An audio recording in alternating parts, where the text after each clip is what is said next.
ஜல்லிக்கட்டுக்கு விதிக்கப்பட்ட தடையை கண்டித்து சேலத்தில் பொங்கல் தினத்தை கருப்பு நாளாக விவசாயிகள் அனுசரித்து வருகின்றனர்.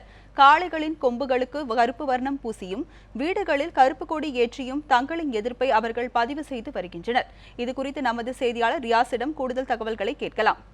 ரியாஸ், ஜல்லிக்கட்டு தடைக்கு எதிராக தொடர்ந்து பல்வேறு இடங்களில் போராட்டங்களும் நடைபெற்று வருகிறது. அது மட்டும் இல்லாமல் தடையை மீறி பல இடங்களில் ஜல்லிக்கட்டு போட்டிகளும் நடைபெற்று வருகிறது. சேலம் மாவட்டம் பொறுத்தவரை அங்குள்ள கள நிலவரங்களை பதிவு செய்யுங்க. வணக்கம் ராஜலட்சுமி. அதாவது தமிழர்களுடைய முக்கிய பண்டிகையான இந்த பொங்கல் திருநாள் கொண்டாடப்பட்டு வருகிறது.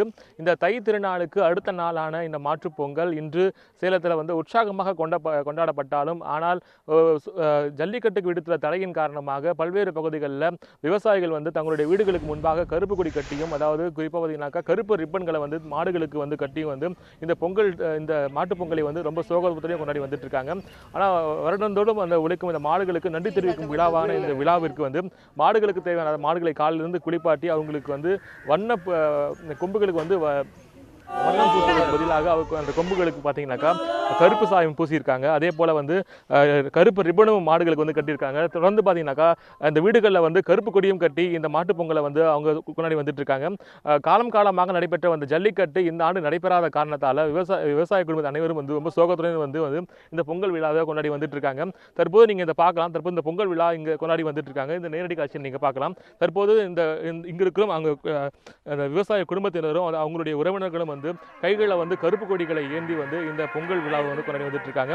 குறிப்பாக அவங்களுடைய விளைநிலங்கள் நெஞ்ச அந்த பச்சரிசி மற்றும் புதுப்பானை ஆகியவற்றை பொங்கல் வைத்து இதை தொடர்ந்து இந்த பொங்கல் விழா நடைபெற்று வருகிறது. தற்போது இந்த காளைகளுக்கு குறிப்பாக இங்கே வளர்க்கும் இந்த காளைகளுக்கு நன்றி தெரிவிக்கும் வகையில் இங்கே வைக்கப்பட்டிருந்த பொங்கலை காளைகளுக்கு வழங்கி இந்த பொங்கல் விழா நடத்தி வந்துட்டு இருக்காங்க. தற்போது நம்மிடையே தமிழக விவசாய சங்கத்தை சேர்ந்தவர்கள் இருக்காங்க, அவங்கள்ட்ட பேசலாம். சார் வணக்கம். சார், இன்று நடைபெற்று இருக்கிற இந்த பொங்கல் விழாவை பற்றி சொல்லுங்கள் சார். சார், இப்போ வருஷம் தை திருநாள், பொங்கல் திருநாள். இந்த பொங்கல் திருநாள் சிறப்பாக கொண்டாடணும்னு எல்லாம் நினச்சிக்கிட்டு இருக்கிறோம்.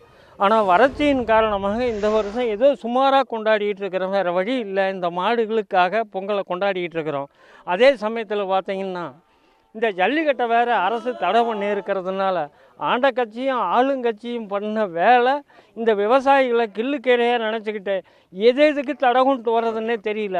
நாட்டு மாட்டை தடை செய்கிறதுனால இன்றைக்கி மக்களுக்கு நோய் நொடி, மற்ற மாடுகளுடைய பாலை குடிக்கிறதுனால நோய் நொடிகள் அதிகமாக வர்றதுனால மக்கள் இன்றைக்கி ஆஸ்பத்திரிக்கும் வைத்தியத்துக்கும் அலையிறதுக்கே சரியாக இருக்குது. விவசாயம் பண்ணுறதுக்கு தண்ணி இல்லை, நாட்டில் பெரிய வறட்சி உண்டாகி இருக்குது.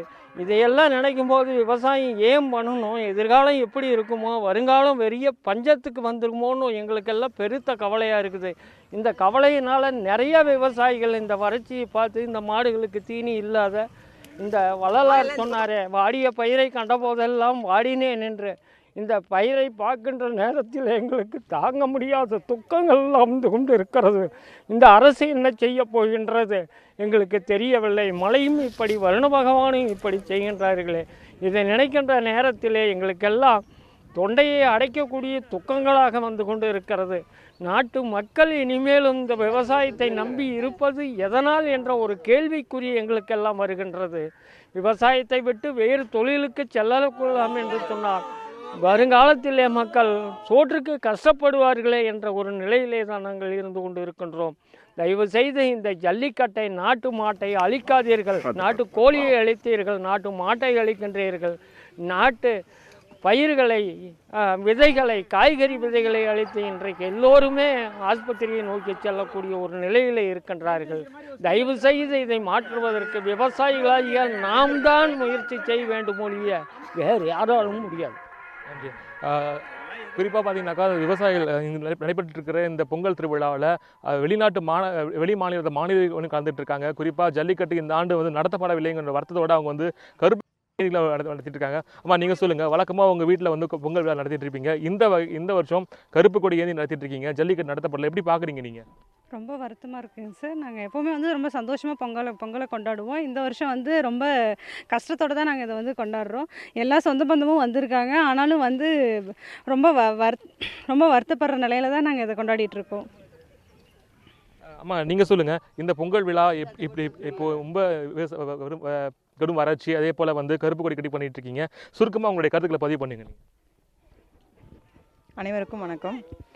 பொங்கல் விழானா எல்லோரும் ஒன்று கூடி சந்தோஷமாக கொண்டாடக்கூடிய இந்த விழாவானது இப்போ ஜல்லிக்கட்டு இல்லை அப்படிங்கிற காரணத்தினால எங்களுக்கு எல்லாருக்குமே வருத்தம் அளிக்கிறது. இது தமிழ்நாட்டுக்கே ஒரு பெரிய வருத்தம் தான் அப்படின்னு நான் நினைக்கிறேன். ரியாஸ், உங்களுடைய கள தகவல்களுக்கு நன்றி.